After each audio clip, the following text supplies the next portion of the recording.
अशा एका दैवी कालखंडात प्रवेश करणार आहोत जिथे शब्दांना अमृताची गोडी प्राप्त झाली आणि अहंकाराचा पडदा भक्तिभावाने फाटला. आजच्या या विशेष कार्यक्रमात आम्ही माऊलींच्या 750 वर्षांच्या या अखंड प्रवासाचा गौरव करत आहोत.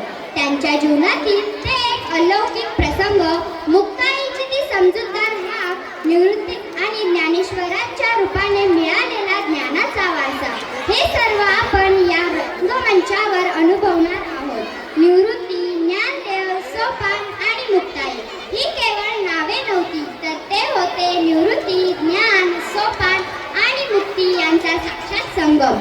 ज्येष्ठ बंधू निवृत्तीनाथांच्या आज्ञेनुसार आणि मुक्ताईच्या प्रेरणेतून नेवाशाच्या मोहिराज मंदिरात एका खांबाला टेकून ज्ञानेश्वरांनी मराठी मातीला सोन्याचे दिवस दाखवले.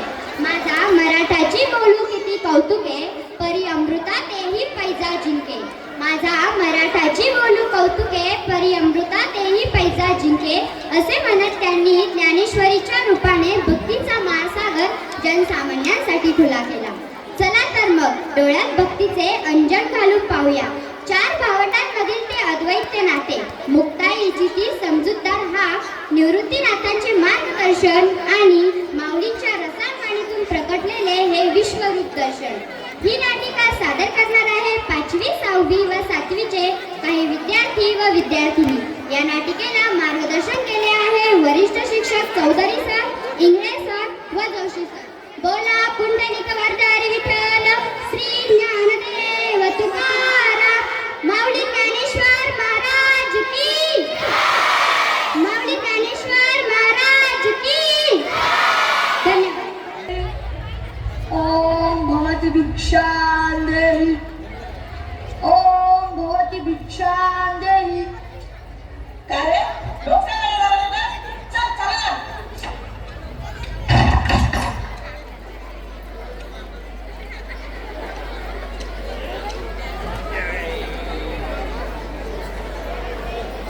ओम भवती भिक्षां देहि.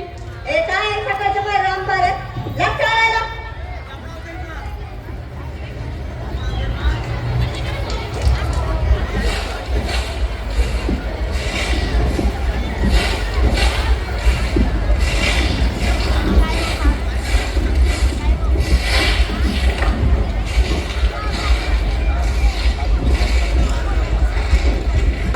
मुक्ता, ज्ञानदा अजून कसा आला नाही? मला खूप भूक लागली आहे. सोपान दादा ज्ञानदा गावात गेलाय. काल अवघा गाव फिरून काही मिळालं नाही. आजही पाणी पिऊनच राहावं लागेल कदाचित. मुक्ता, तुला नाही भूक लागली? तू आणि ज्ञानदा इतकं प्रेमाने बोलता की त्यानेच माझी भूक शमते. तुला पाणी देऊ का? हा ज्ञानदा अजून कसा आला नाही? ओम भवती भिक्षां देहि.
मुक्ता मुक्ता ओळखला नाहीस?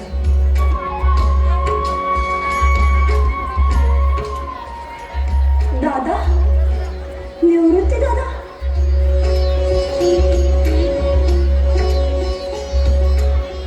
ती मोठी झाली आहेस मुक्ता, अगदी आईसारखी दिसतेस. तू कुठे रे गेला होतास दादा? आई बाबाने, तुझा पत्ता नाही, आम्हाला कोणाचा आधार. ज्ञाना होता ना. तुला काय माहिती तिथे काय काय घडलं ते? मला सगळं माहिती, मला सगळं समजत होतं. हो, दूरदृष्टीने बघतच होतास की नाही? आणि हा का वैराग्य घोसाळ्याचा वेश केलाच तो बदल आहे. अगं ही तर ज्ञान वैराग्याची छापी आहे. दादा, कपड्यावरून वृत्ती आणि वृत्तीवरून ज्ञानाची ओळख होत असते. खरंच खूप मोठी ज्ञानी झालीस मुक्ता. मुक्ता कोण आलंय?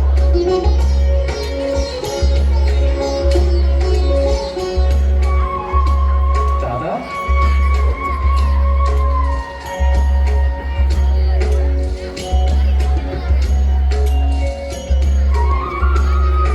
गुरुमावली किती वाट पाहायला लावली. उठ ज्ञाना.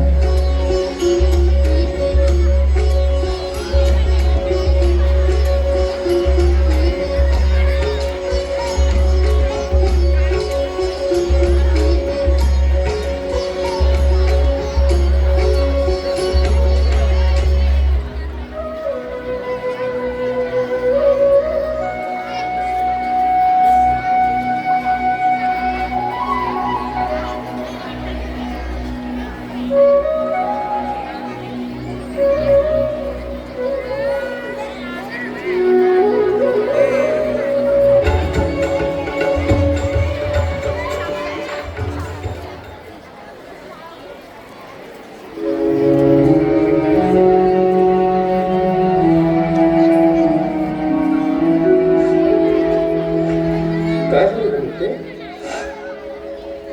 निवृत्ती दादाने कधी नव्हे ते मान्य करायची इच्छा केली आणि मी त्यांची ती देखील इच्छा पूर्ण करू शकत नाही. का? काय झालं? विसोबा काकाने मला फुटकं खापर देखील मिळू दिलं नाही. अमृत लावलं. भिकाऱ्यांना वाटण्याचे कसले डोळे म्हणून अपमान केला.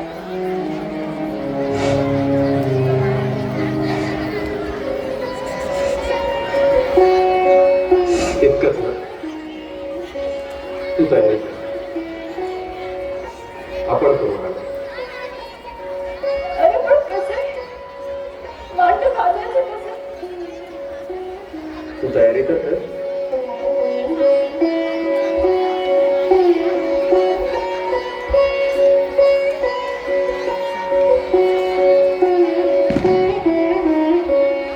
शास्त्री बुवा, अहो ही संन्याशाची पोरे डोहाळे मांडे खाण्याचे. त्या मुक्तेला एक खापर मिळून दिलं नाही. बघतोच ना कशी मांडे भासते ते. म्हणताय ते योग्य हो. पण एक गोष्ट तुमच्या कानावर आली का? काय ती? रेडिओमुखी वेद होणे आहे. काय हो? हो, निव्वळ अफवा. पण काय म्हणा शास्त्री बुवा, या पोरांना आळंदी बाहेर हाकलून दिली पाहिजे. बरोबर आहे. कारण ते ऐकलं यातली नव्हे. अहो गलेवराला स्पर्शू नये असे शास्त्र सांगते, बरोबर? आपण फडाकली देण्याआधी ते उचलूनच घराबाहेर काढावे लागते. तेव्हा आत्ता हात विटाळले तरी चालते, पण त्या पोरांना आळंदी बाहेर काढून लावले पाहिजे. चला. काय करतायत ते बघूया. अंदाज घ्या आणि तत्पूर्वी बघू. असे म्हणतात. चला चला.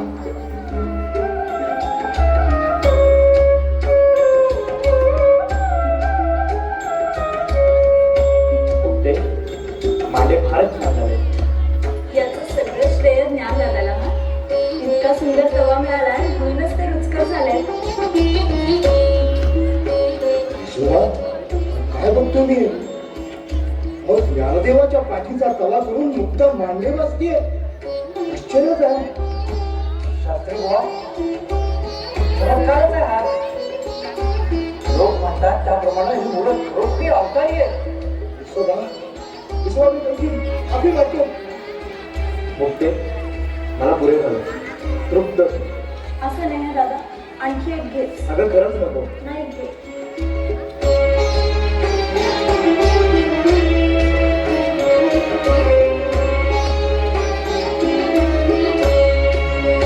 आकाराला खेचा, सर परता खेचला.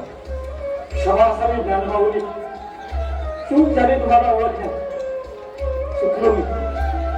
क्षमा क्षमा असावी.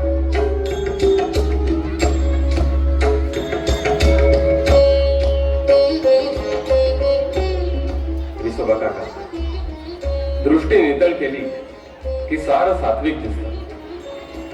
तुमचा दृष्टीभ्रम गेला यातच सारं काही आलं. किती वर्ष विश्वास केला मी तुमचा.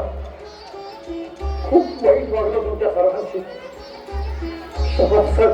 मी सभा काका, प्रत्येकाला बुद्धी देणारा तो ईश्वर आहे. इतकी वर्ष आयुष्य तुम्ही खेचरासारखं ओढत होता. आज तुमच्यातला परमेश्वर जागा झाला.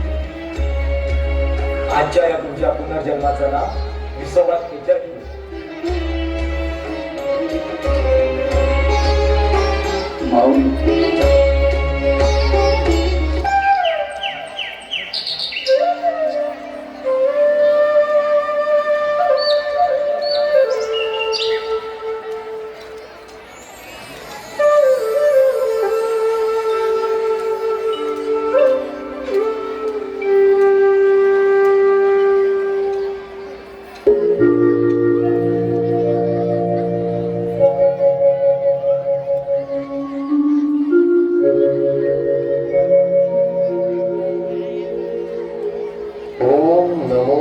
आद्या वेद प्रतिपाद्या जय जय स्वसंवेद्या आत्मरूप माझा मराठाची बोल कौतुके परी अमृता ते ही पैजा जिंके ऐसी अक्षरे रसके मेळवीन सुवर्णाचे मणी केले ते सोनियाच्या सुती ओविले तैसे म्या जगधरिले सबाई आता विश्वात्मके देवे येणे वाग्यज्ञे तोषावे तोषोनी मज द्यावे पसाय दान